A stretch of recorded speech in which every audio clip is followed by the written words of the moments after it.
భార్యను అడిగాను, ఏమండి మీరు సేవిస్తున్నటువంటి దేవుని గురించి మీకు తెలుసా అంటే, అబ్బాయి మాకేం తెలుసండి, మాకేం తెలుసండి అంటున్నాడు. మరి తెలియకుండా ఎలా సేవిస్తామంటే, మా తాతల కాడి నుంచి అదే దేవుడు అండి, అదే అండి నేను మా తాతల కాడి నుంచి వీళ్ళనే పూజ చేస్తామండి, ఇంకేం మేము మార్చుకోం.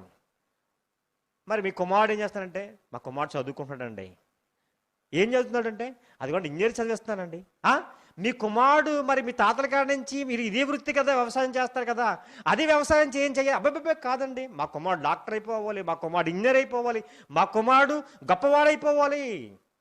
అంటే నీ కుమారుడు మంచి మార్గంలోకి వెళ్ళిపోవడం కోసం మీ తాతల నాటి నుంచి చేసిన దాన్ని మార్గం మార్చేస్తున్నావా? మరి దేవుడి గురించి అబ్బే లేదండి మా తాతలు, మరి మీ తాతలకి ఏమని తెలుసా మీ దేవుడు? తెలియదండి. వాళ్ళు ఏం చెప్పారు మాకేం తెలియదండి, మాకు అది చెప్పారు మేము చేసేస్తున్నాం అంతే. లేరండి ప్రేమ దేవులారా, నేను చాలా మందిని అడిగాను.